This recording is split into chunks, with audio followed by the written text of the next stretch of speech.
antes da festa da Páscoa, sabendo Jesus que era chegada a sua hora de passar deste mundo para o Pai, tendo amado os seus que estavam no mundo,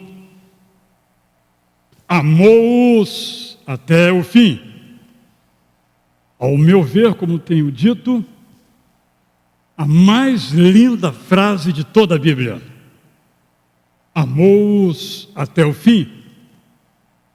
Na primeira mensagem sobre este capítulo, fomos até o versículo 20, nossa sequência, o Evangelho do poeta João. Agora trago os versículos 21 até o final, a qual dei o seguinte título: Amar até o fim, apesar da decepção. Nós amamos nosso familiar, amamos nosso colega, amamos nosso pastor,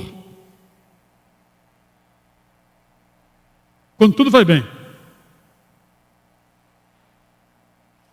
quando concordamos.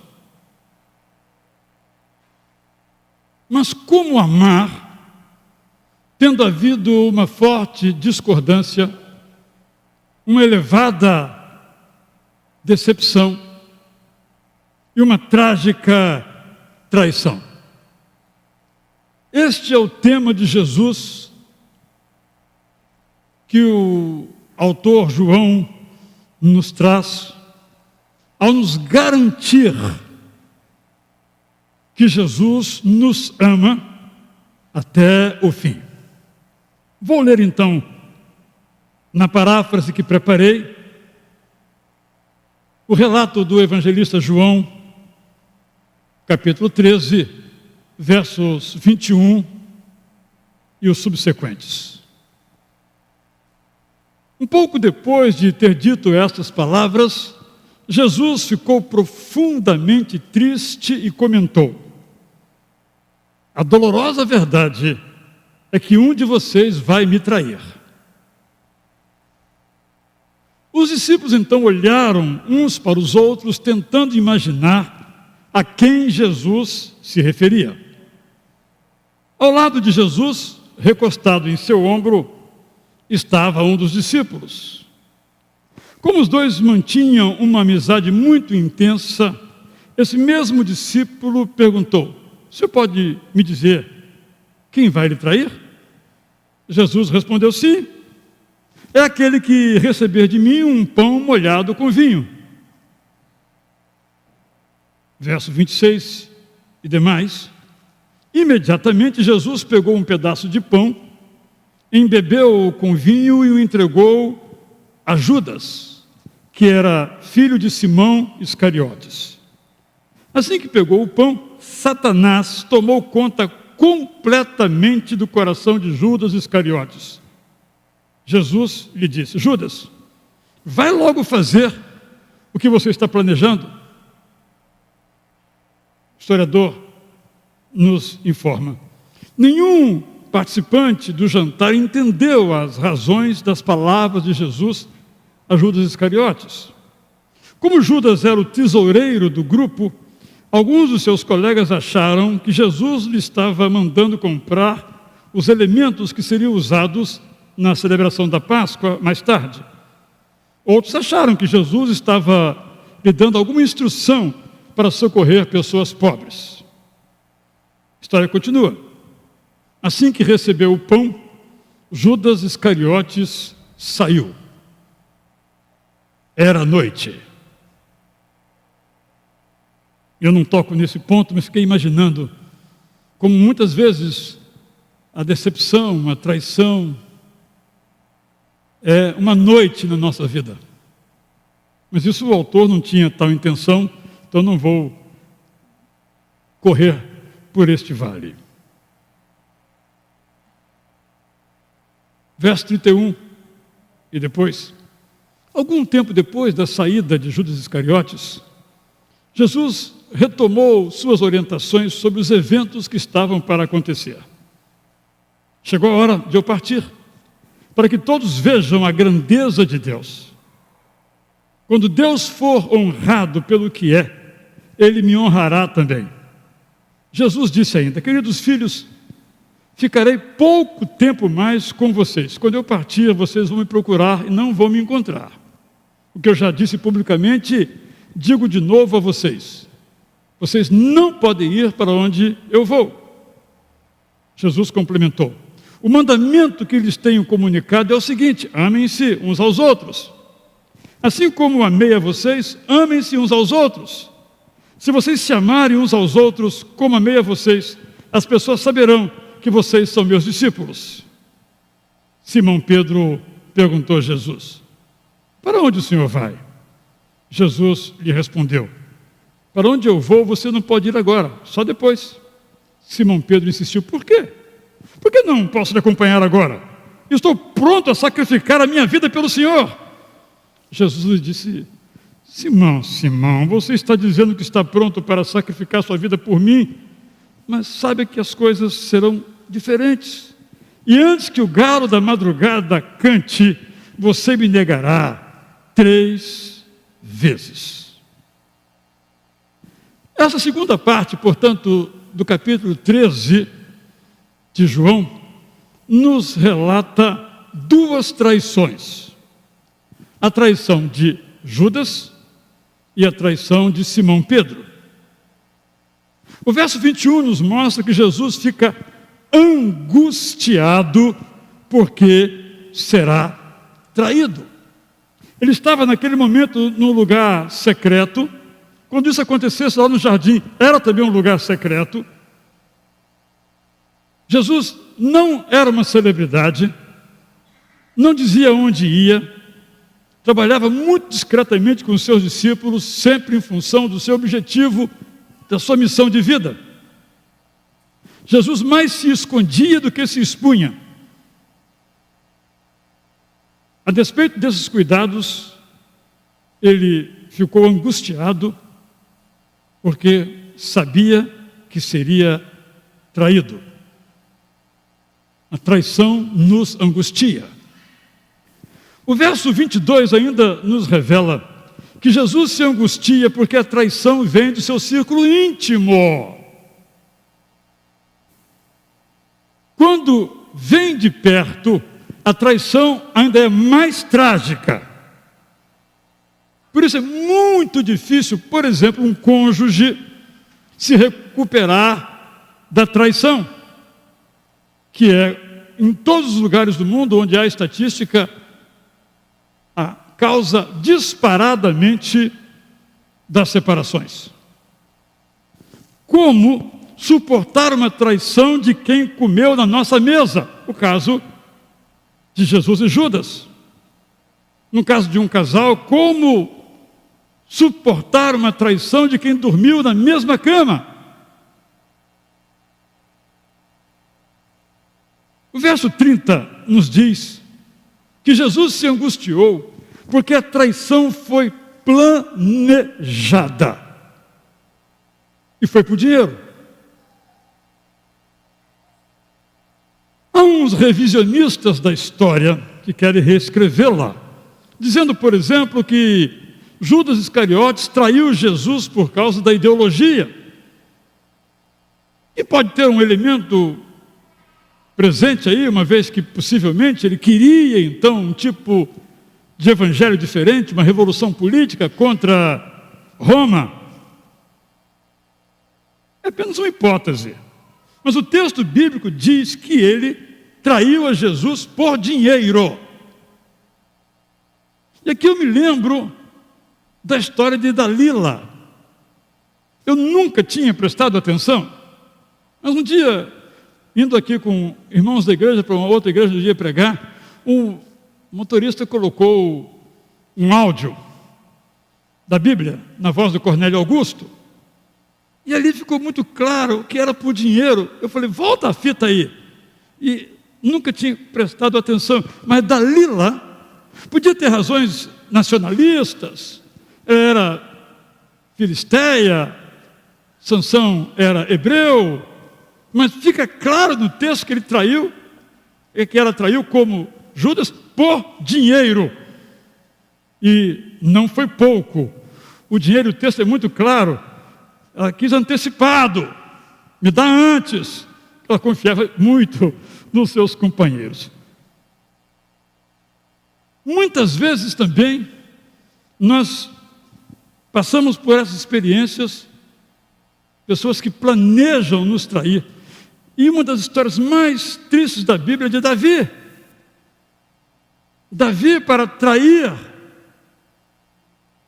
com Batseba, planejou, organizou toda uma orquestra de impiedade. Conhecemos bem a história. O interesse, por vezes, fala muito mais alto, seja de que tipo for esse interesse. E, no caso de Jesus, foi planejada e por dinheiro. Eu sei que, às vezes, nós tendemos a absolver Judas. Ora, nós somos salvos por causa da morte vicária de Jesus na cruz. E se Judas não tivesse traído, esse é um raciocínio que não podemos fazer. Nós só podemos falar na história o que aconteceu, não o que não aconteceu. Não sabemos se Judas não traísse, o que é que Deus iria fazer. Então, não adianta especularmos. Judas traiu, ponto. E traiu por dinheiro. Porque ele era ladrão.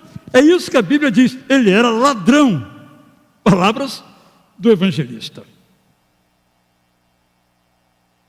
Depois então que Judas Iscariotes saiu da sala para fazer o que estava planejando por dinheiro, Jesus voltou ao tema de tudo aquilo que ele começou a falar no capítulo 12. Só vai terminar no capítulo 17.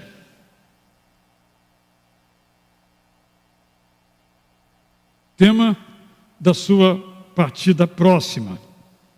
E neste contexto, o Evangelho nos traz outra traição. Podíamos chamar essa segunda parte de o capítulo das traições. A traição de Simão Pedro. Mas claramente o texto nos mostra que de fato Jesus amou até o fim e não perdeu o foco. Quando formos decepcionados, quando formos traídos, nós também não podemos perder o foco. Nós não podemos controlar que as pessoas nos traiam e nos enganem, mas nós podemos cuidar para que elas não desviem o nosso foco da vida. Se Judas tipifica o que morre sem se arrepender, Pedro tipifica o que vive por ter se arrependido. E quando nós acompanhamos a vida de Pedro, os seus altos e baixos, os seus rompantes e retiradas, típico do seu comportamento, mas no final da história, nós vemos um homem que viveu porque se arrependeu. Quem se arrepende vive, quem não se arrepende não vive. Nós sabemos então que na noite em que Jesus estava sendo julgado, talvez numa quinta-feira, está no capítulo 18 essa narrativa, Pedro traiu a Jesus 3 vezes negando-o. Alguns dirão, não, ele não traiu, ele negou. Ora, se Judas era íntimo, Pedro era muito mais íntimo de Jesus. Pedro não era ladrão. A atitude de Judas era, aspas, esperável. Mas a de Pedro não. Se Judas era o diretor financeiro da organização, Pedro era o seu CEO, seu Chief Executive Officer. Era o vice-presidente executivo. É ele que nega Jesus. Não conheço. Pedro tipifica a condição humana. Nós somos capazes de negar ideias ou pessoas por medo. Nós somos capazes de deixar pessoas sozinhas e elas precisam de nós. Nós somos vítimas de abandonos. Nós somos vítimas de decepções. Nós somos vítimas de negações. Mas também nós somos sujeitos a fazer tudo isto. E o verbo decepcionar, nós temos que conjugar assim: eu decepciono. Tu decepcionas. Nós decepcionamos.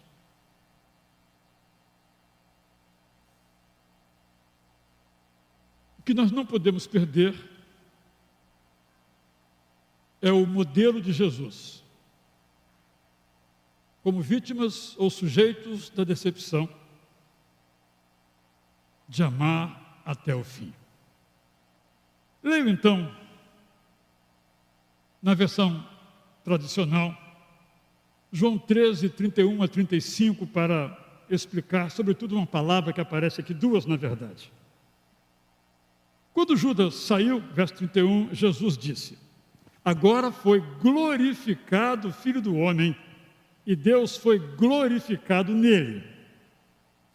Se Deus foi glorificado nele, também Deus o glorificará nele mesmo, e ele o glorificará imediatamente. Filhinhos, ainda por um pouco estou com vocês. Vocês vão me procurar. Mas o que eu disse aos judeus, também agora digo a vocês: para onde eu vou, vocês não podem ir. Eu lhes dou um novo mandamento. Essa segunda palavra, a primeira é glorificar, que quero explicar. E esse novo mandamento é: vocês amem uns aos outros, assim como eu os amei, que também vocês amem uns aos outros, repete Jesus. Nisto, todos conhecerão que vocês são meus discípulos, se tiverem amor uns aos outros. Eu nem preciso dizer o que significa esse texto, porque está claro, é um convite fortíssimo a nós. Quanto a essa palavra aqui, glorificado, glorificar, significa honrado, dignificado. Só que neste caso é a glória da cruz.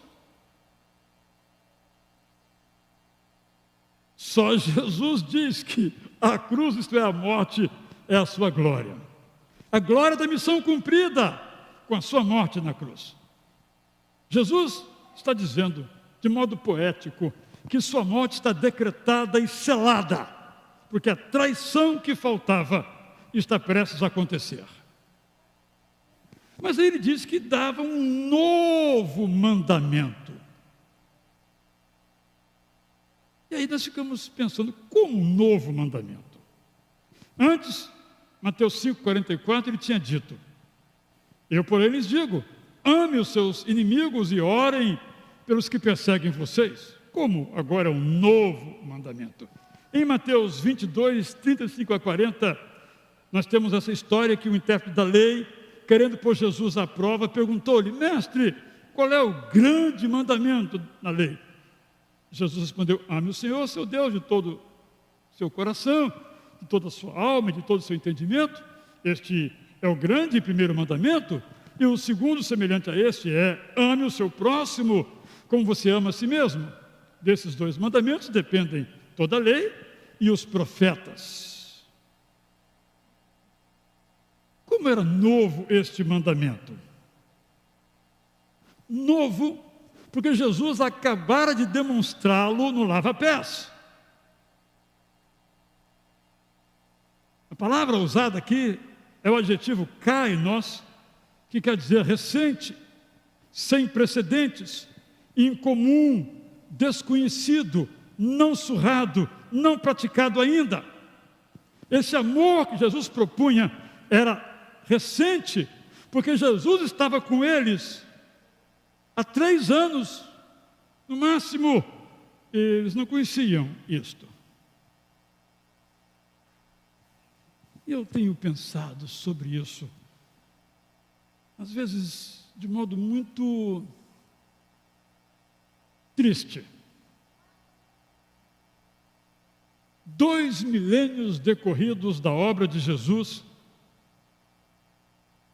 este mandamento ainda é, eu vou dizer, um problema para nós.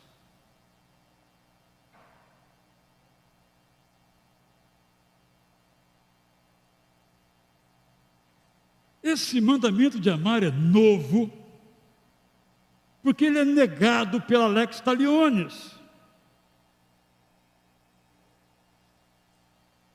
A cada um o que fez. Se fez o bem, recebe o bem. Se fez o mal, tem que ser punido.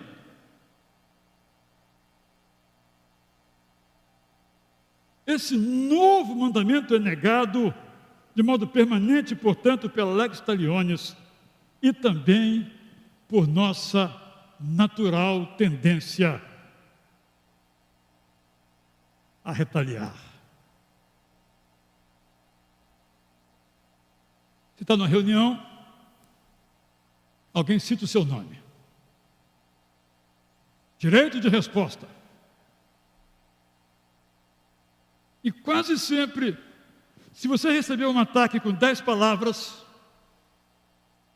você contra-ataca com 100. Essa é a nossa natureza, que nega o mandamento novo do amor. Novo, porque sempre é necessário que ouçamos esse mandamento. Ame. Novo, porque é divino, não é humano. Novo, porque é espiritual, não é natural, não é carnal. Novo, porque é anterior à decepção e continua depois dela. Novo, porque é diferente das expectativas que nós temos. Novo, porque esse amor não seleciona os salvos, mas inclui até aqueles que se fazem nossos inimigos. Novo, porque não é egoísta. Novo, porque tem que ser renovado em nós para não ser perdido. Novo, porque pode ser aprendido e pode fazer parte do nosso estilo de vida. Novo, porque se assemelha ao amor de Jesus. Novo, porque imita o amor de Jesus. Novo, que quando nós amamos, nós nos assemelhamos a Jesus. Amados, escreve João na sua primeira carta: não lhes escrevo um mandamento novo. Aqui já são decorridos, talvez, em relação a esse episódio aí, uns 60 anos. Há uma história deste mandamento de amar. Então João agora diz: não lhes escrevo um mandamento novo, mas um mandamento antigo, que vocês tiveram desde o princípio em que Jesus viveu e pregou e nos ensinou.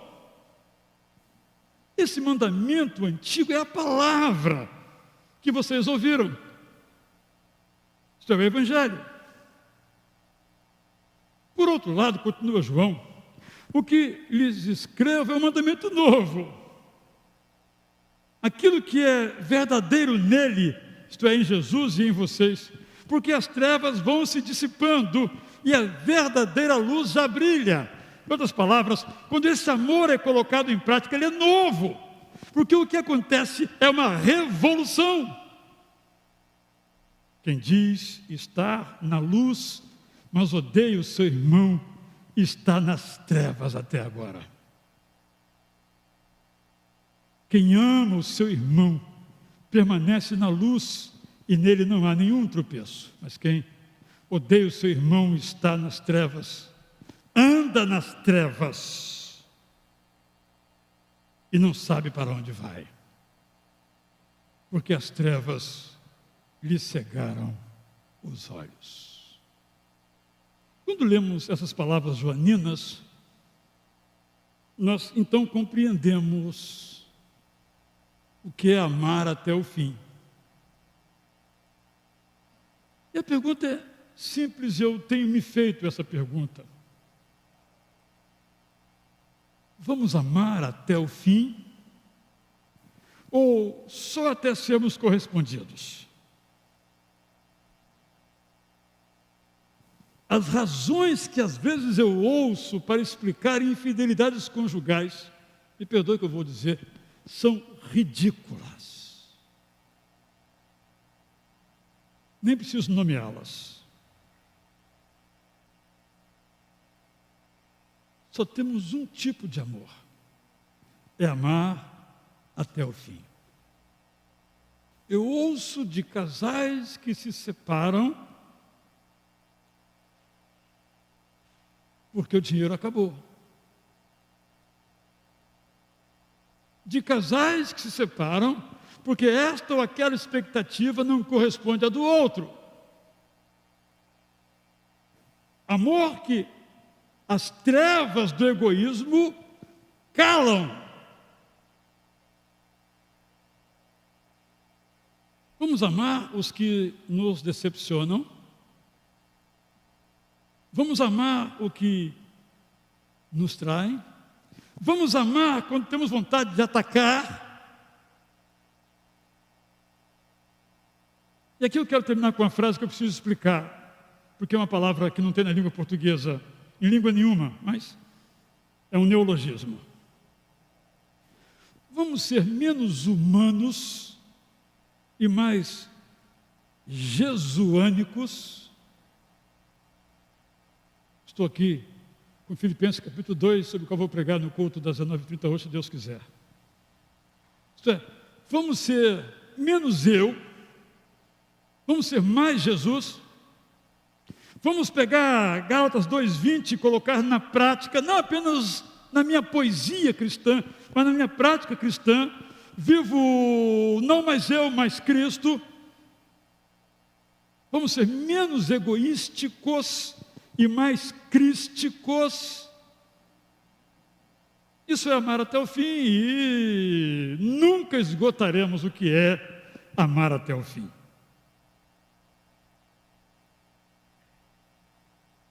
Irmãos,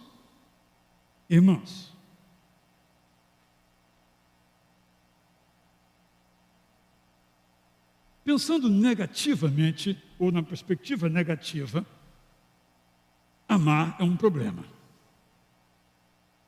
Amar até o fim é um problema. Porque eu sou humano, o sangue ferve. Você é humano, os seus interesses têm que falar mais alto.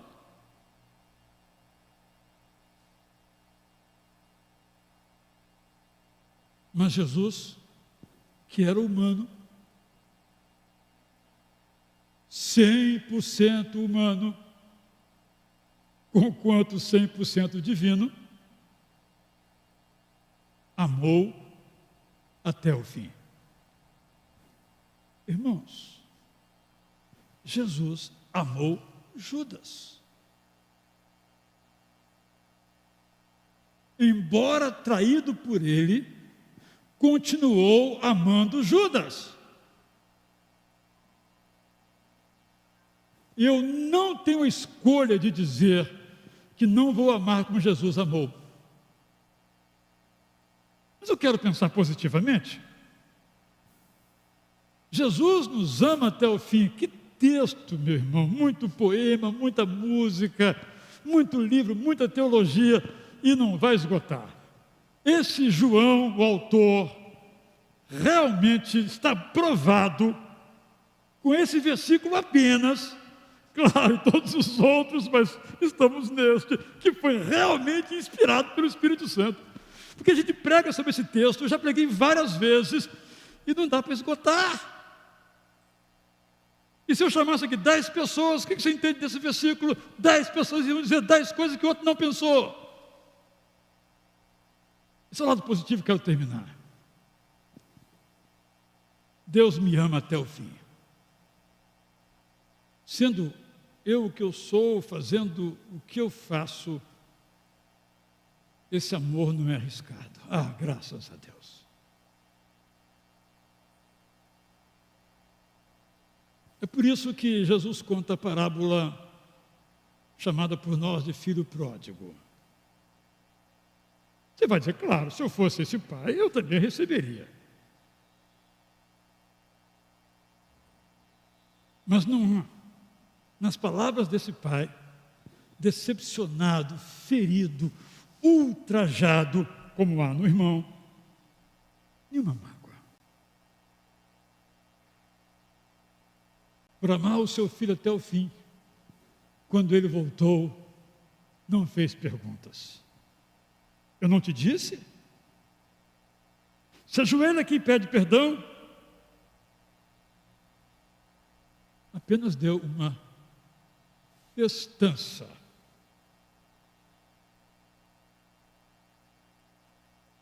Ah, como é bom saber que apesar de mim, eu sou amado até o fim. Eu gostaria muito que essa verdade me levasse e lhe levasse a ser menos como eu sou